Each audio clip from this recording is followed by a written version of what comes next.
Welcome to Drishti Judiciary's latest initiative, the Law MCQs program. Practice questions covering legal current affairs, general knowledge, and previous year's questions. Let's begin today's session. The first question is, a son in Muslim law is entitled to half of the property, 3/4 of the property, all the property, or is a residuary heir. मुस्लिम विधि में एक पुत्र हकदार है संपत्ति के आधे भाग का, संपत्ति के 3/4 भाग का, संपूर्ण संपत्ति का या एक अवशिष्ट उत्तराधिकारी है. The correct answer is option D, is a residuary heir. इसका सही उत्तर है ऑप्शन डी, एक अवशिष्ट उत्तराधिकारी है. Any child born into a Muslim family does not get his right to property on his birth. In fact, no such person holds or becomes a legal heir and therefore holds no right till the time of death of the ancestor.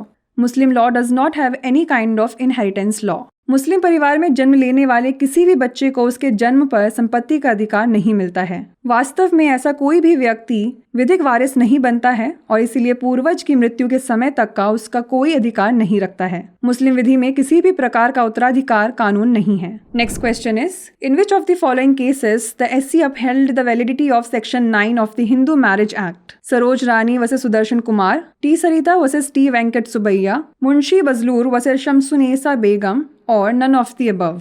निम्नलिखित में से किस मामले में SC ने हिंदू विवाह अधिनियम की धारा 9 की वैधता को बरकरार रखा है? सरोज रानी बनाम सुदर्शन कुमार, टी सरिता बनाम टी वेंकट सुबैया, मुंशी बजलूर बनाम शमसुन्नेसा बेगम या उपरोक्त में से कोई नहीं. The correct answer is option A, Saroj Rani versus Sudarshan Kumar. इसका सही उत्तर है ऑप्शन ए, सरोज रानी बनाम Sudarshan Kumar. The restitution of conjugal rights is provided for under Section 9 of the Hindu Marriage Act 1955. Section 9 was held constitutionally valid in the landmark judgment of Saroj Rani versus Sudarshan Kumar.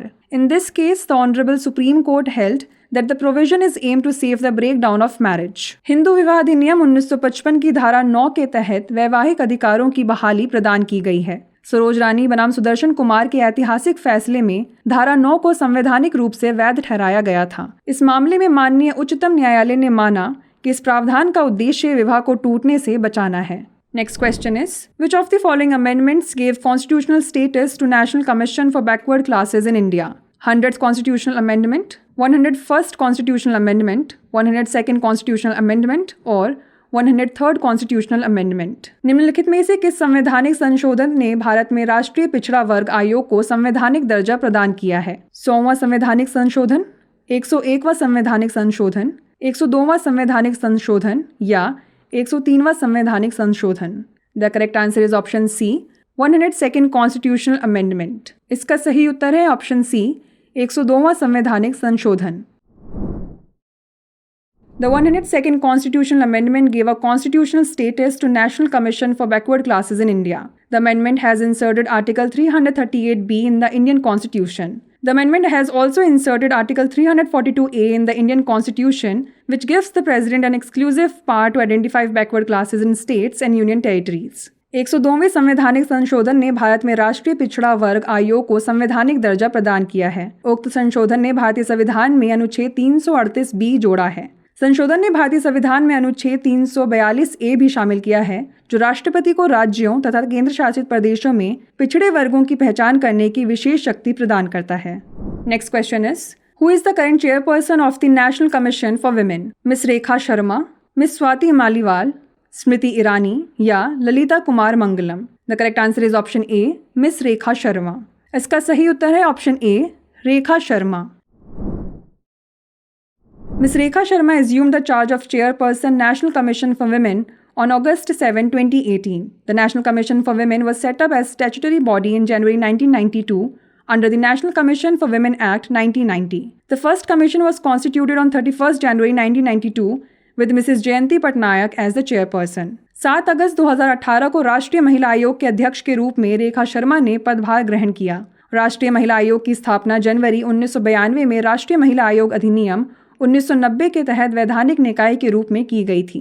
प्रथम आयोग का गठन 31 जनवरी 1992 को श्रीमती जयंती पटनायक की अध्यक्षता में किया गया था. The last question is, burden of introducing evidence under section 102 of the Indian evidence act shifts at times, never shifts, constantly shifts और नन ऑफ दीज? भारतीय साक्ष्य अधिनियम की धारा 102 के तहत साक्ष्य प्रस्तुत करने का भार है पारियों के समय पर, पारियों के बिना, सतत पारियों पर या इनमें से कोई नहीं। The correct answer is option C, constantly shifts. इसका सही उत्तर है ऑप्शन सी, सतत पारियों पर। Under Section 102 of the Indian Evidence Act 1872, the burden of proof in a suit or proceeding lies on that person who would fail if no evidence at all were given on either side. The burden of proof in the sense of the burden of introducing evidence may and constantly does shift during the trial. भारतीय साक्ष्य अधिनियम 1872 की धारा 102 के तहत किसी वाद या कार्यवाही में सबूत का भार उस व्यक्ति पर होता है जो असफल हो जाएगा यदि दोनों में से किसी भी और से कोई भी साक्ष्य ना दिया जाए। साक्ष्य प्रस्तुत करने के भार के अर्थ हैं साक्ष्य का बोझ जांच की सतत पारियों पर निर्भर रहता है। Before we wrap up, here's a question for you. Disputes between states in India come to the Supreme Court under appellate jurisdiction, original jurisdiction, advisory jurisdiction और review jurisdiction. भारत में राज्यों के बीच विवाद उच्चतम न्यायालय के अंतर्गत आते हैं अपीली अधिकारिता, मूल अधिकारिता, सलाहकार अधिकारिता या समीक्षा अधिकारिता। इसका उत्तर हमें कमेंट सेक्शन में ज़रूर भेजिएगा। ऐसी ही और वीडियोस देखने के लिए लाइक, शेयर और सब्सक्राइब करना ना भूलें। धन्यवाद।